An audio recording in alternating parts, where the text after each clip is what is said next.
ሳውዲ አረቢያ ቱርክና ፓኪስታን ኢራን የመካውን የኔቶ መሰል የጦር ጥምረት ወይም የመከላከያ ስምምነት ትቀላቀል ዘንድ ግብዣ አቅርበውላታል።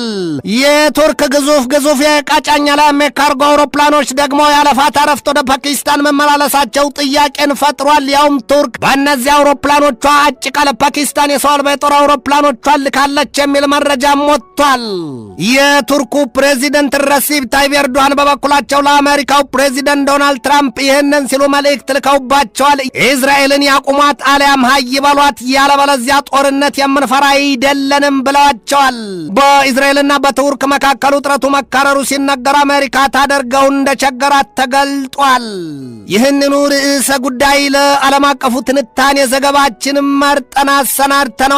ከትንታኔ ዘገባው ጋር ትዕግስቱ ቀለነኝ ያወቀን ጨነቀው አለያም የጎባጣ አሽከር ሁልጊዜ አጎንብሶ ይሏል። ከሁለቱ ጠንቀኛ ባላንጣ ሀገራት ከቱርክና ከእስራኤል ጋር ወዳጅነት ያላቸው የአሜሪካው ፕሬዚደንት ዶናልድ ትራምፕ ዛሬ ሳል ይዞ ሌብነት ቂም ይዞ ጸሎትን ሆኖባቸዋል ይሏቸዋል። ወዲህ ለቱርክ F-35 የጦር ጀታቸውን ሽያጩን ቃል ገብተዋል። ወዲያ ደግሞ ያንን የጦር ጀት በእጇ ማስገባት የምትቋምጠዋ ቱርክ ከሩሲያው የS-400 የሚሳይል መከላከያ ጋር ቀናጅታ ከቆመች በማንም የሚሰበር ቀርቶ የማይደፈር የጦር ኃይል መገንባቷን ታስረግጣለች።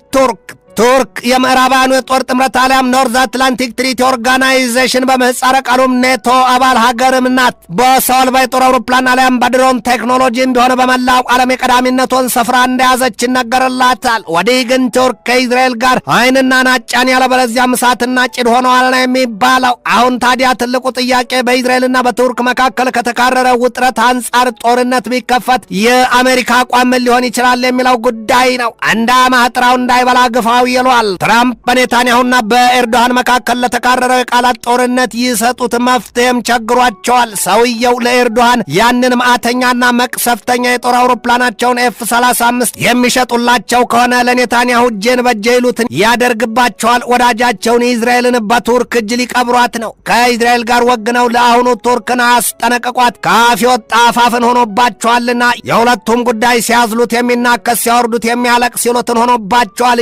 ጅቡ በላውና መድኃኒቱ ጠፋው ቤት ለቤት ሆነና ይሏል። በቅርቡ እስራኤል በሶሪያ አየር ማዘዣ በኢድሊብ ግዛት የሚገኘውን የአቡ አልድሁርን የመምታቷ ዋናው ምክንያትም የቱርክ ባለስልጣናት ያንን ስፍራ መጎብኘታቸውን ተከትሎ ነውና ቱርክ በዚያ ስፍራ በሶሪያ የጦር ኃይሏን ልታሰፍር ነው በሚል ነው። እስራኤል ይሏታል በሊባኖስ በኢራንና በጋዛ ሰርጥ ከያዘችው አስከፊ ጥቃትና ጦርነት አንጻር የሶሪያው አዲስ ምዕራፍ ነው ይሉታል። የእስራኤል ጦር ጀቶች በሶሪያ የአቡ አልድሁርን የማኮብኮቢያ ስፍራና አውሮፕላን ጥገና አጋራዥ አናርሱ ሃንጋር ሲሉትን ክፉኛ ካወደሙ በኋላም ቢሆን እስራኤል ማጥቃቷን አልገለጠችም። ያንን ዜና በይፋ የተናገሩት ሰው ደግሞ በቱርክ የአሜሪካው አምባሳደር ቶም ባራክ ናቸው። የኋላ ላይም የእስራኤሉ ጠቅላይ ሚኒስትር ጽሕፈት ቤት ባወጣው መግለጫ ጥቃቱን የፈጸመበት ምክንያት ሲገለጽ ሶሪያ የተገባውን ስምምነት ጥሳ ቱርክ ወታደሮቿን በምድሯ እንድታሰፍር ልትፈቅድ ተቃርባለች ነው ያላቸው። እስራኤል ከጥቃቱ በፊትም ተደጋጋሚ ማስጠንቀቂያ ለሶሪያ መስጠቷ አይዘነጋም። የቱርክ የውጭ ጉዳይ ሚኒስቴር በበኩሉ ባወጣው መግለጫው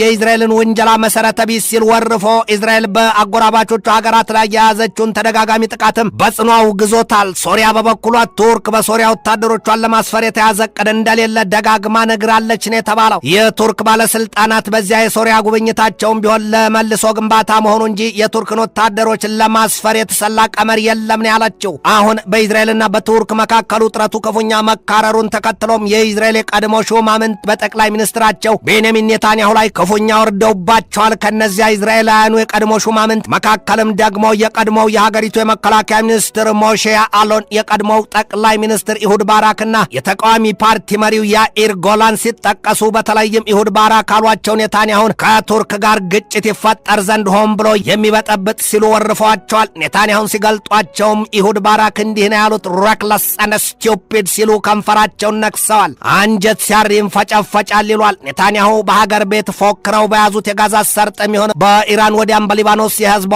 ጉዳይ መፍትሄ አላመጡም በሚል ክፉኛ ይጠለጠላሉ። ወይ መንኩሻ አልጸደቅህ ወይ አግብቻ አልወለድህ ይሉትን አሊያም ከሁለት ያጣ ይሉትን ያስታውሷል። ይህ ቀድሞው የእስራኤሉ ጠቅላይ ሚኒስትር ኢሁድ ባራክ አክለው ይሄ ነገር የማይርቀው ሰው ኔታንያሁን መሆኑን ልብ ይሏል። በደንታ ቢስ አቋሙና እያያዙ በቀጠናው ያሉትን ጥቂት ወዳጆቻችንን ሳይቀር አቃቅሮናል፣ በዓለም አቀፍ ደረጃም ቢሆን ከብዙዎቹ አቆራርጦናል ነው ያሉት። የተቃዋሚ ፓርቲ መሪው ያኢር ጎላንን በበኩላቸው ኔታንያሁን አን ኤክስትሪሚስት አንሪሊያብል ነው ያሏቸው። ሞሼ አሎንም በበኩላቸው ኔታንያሁን አዲስ ጦርነት እየፈጠረ ከተጠያቂነት ለማምለጥ ያደራው ሴራ ነው ሲሉ ወርፈዋቸዋል። ሲያልቅ አያምር ይሏል። የእስራኤሉ ጠቅላይ ሚኒስትር ቤንያሚን ኔታንያሁና የቱርኩ ፕሬዚደንት ረሲፕ ታይብ ኤርዶሃን በበኩላቸው በነገርና በወረዱ ቃላቶች መጠዛጠዛቸው ለትዝብት የተረፈ ጉዳይ ሆኗል። በዚያ በሁለቱ ሀገራት በኒውዮርክና በእስራኤል መካከል የሚቆሰቆሰውን የነገር እሳት የሚያዩት የአሜሪካው ፕሬዚደንት ዶናልድ ትራምፕ ከየትኛው አቅጣጫ ቆመው ሊያበርዱት አሊያም ሊያጠፉት ይሆን የሚለው ጉዳይ ለምላሽ የራቀ ጥያቄ ሆኗል። የእስራኤሉ ጠቅላይ ሚኒስትር ቤንያሚን ኔታንያሁ በትራምፕ የቁልምጫ አጠራርን ቢቢ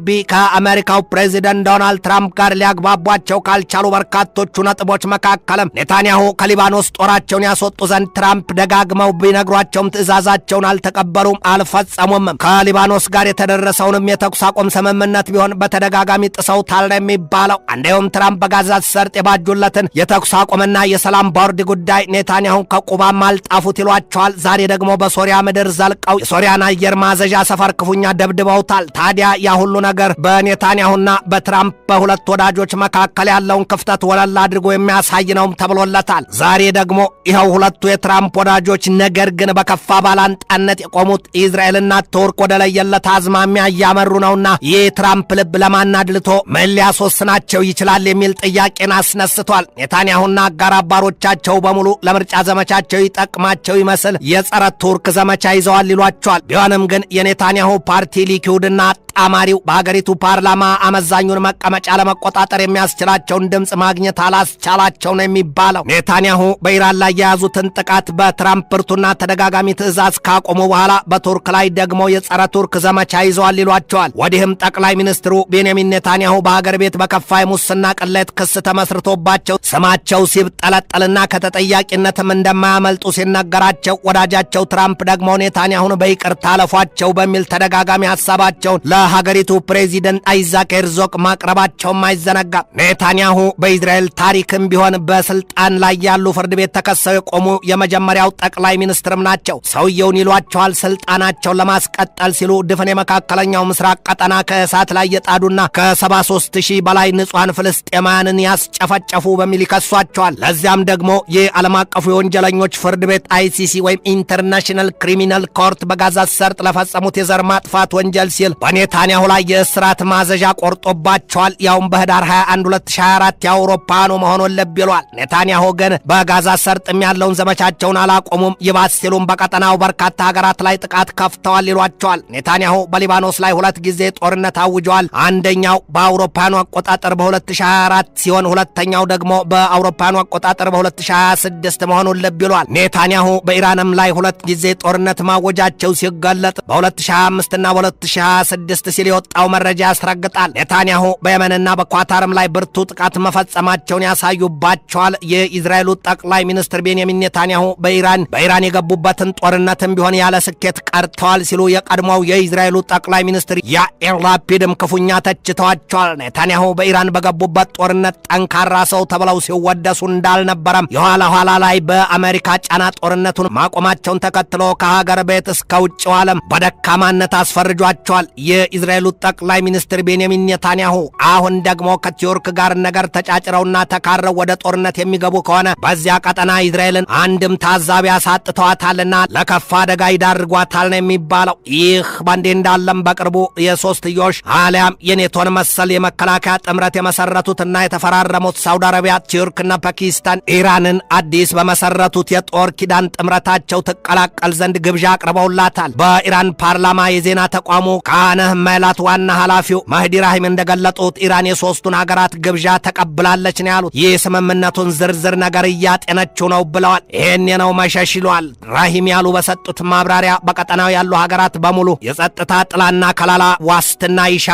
ኢራን የዚህን አይነት ግብዣ ሲቀርብላትም የኢራንን ድል አድራጊነት ያስረግጣል ነው ያሉት። ያ የመካ ስምምነት የተፈረመው እንደ አውሮፓኑ አቆጣጠር ነሐሴ 7 2026 ነው። ፈራሚዎቹ ደግሞ የሳውዲ አረቢያው አልጋ ወራሽ ልዑል መሐመድ ቢን ሰልማን፣ የቱርኩ ፕሬዚደንት ረሲፕ ታይብ ኤርዶሃንና የፓኪስታኑ ጠቅላይ ሚኒስትር ሼህባዝ ሻሪፍ ናቸው። የሶስቱ የመከላከያ ውል ስምምነት ፈራሚዎቹ ሀገራት የሰሜን አትላንቲክ ጦር ቃል ኪዳን ድርጅት የኔቶን መሰል እንዲያውም ከኔቶ የመተዳደሪያ ደንብ አንቀጽ 5ን በቀጥታ የወሰዱ መሆናቸው ሲገለጥ የዚያ ስምምነት ፈራሚዎቹ ሀገራት ባንዳቸው ላይ ጥቃት ከተፈጸመ በሁሉም ሀገራት ላይ የተፈጸመ ጥቃት እንደሆነ ታምኖበት በቀጥታ የሀገራቱ የጦር ጥምረት የተባበረ ክንድ ይወርድበታል የሚል ነው። ከዚያ ከሶስቱ ሀገራት የመከላከያ ስምምነት ፊርማ በኋላ የሶስቱ ሀገራት የውጭ ጉዳይ ሚኒስትሮች፣ የመከላከያ ሚኒስትሮችና የከፍተኛ የጦር አዛዦች መሰባሰባቸውና መዶለታቸውም ነው የተገለጠው። ቱርክ ባወጣችው መግለጫ በርካታ ሀገራት የዚያን የመካን የጦር ኪዳን ውል ለመቀላቀል ጉጉት እንዳደረባቸው ገልጣ፣ ግብጽ ግን የቅርብ ጊዜ እጩ መሆኗን ያስታወቀችው። ኢራን የዚያን የመካን የመከላከያ ስምምነት ውል ተቀብላ በአባልነት የምትቀላቀል ከሆነ የሱኒ ተከታዮቹና የሻይት አራማጇ ኢራን ከልዩነታቸው በላይ አንድነታቸው ገዝፎ ሌላ አስፈሪ ኃይላቸው ሊታይ ይችላል በሚል ከወዲሁ ብዙ እያባባለ ነው። ሰሞኑን ደግሞ የቱርክ ትልልቅ የቃጫኛ አውሮፕላኖች ወደ ፓኪስታን ያለፋታ ረፍት መብረራቸው ሌላ ጥርጣሬን ወልዷል ነው የተባለው። ያው የቱርክ አውሮፕላኖች ወደ ፓኪስታን ያጋዙት የሰው አልባ የጦር አውሮፕላኖች አሊያም የድሮንና የተለያዩ የጦር መሳሪያዎችን ሊሆን ይችላል በሚል ነው። ኢራን ባስነገረችው ዜና የአሜሪካውን ፕሬዚደንት ዶናልድ ትራምፕን ልጅ ለገደለ ሰው የ10 ሚሊዮን ዶላር ሽልማት ልታጎርሰው መዘጋጀቷን አስታውቃለች። አሁን በኢራን ለግድያ የሚታደነው የትራምፕ ወንድ ልጅ ባሮን ትራምፕ ነው። ኢራን ራሳቸውን ፕሬዚደንቱን ዶናልድ ትራምፕንም ልትገድላቸው ከተሳለ ስለት እስከ በደረት የሚነገቱ ሚሳይሎችና ስናይፐር ድረስ ማሰናዳቷም ይታወቃል። ግን ደግሞ እገድላለሁ ሲሉ መሞት እንዳለ መረዳት ይበጃል።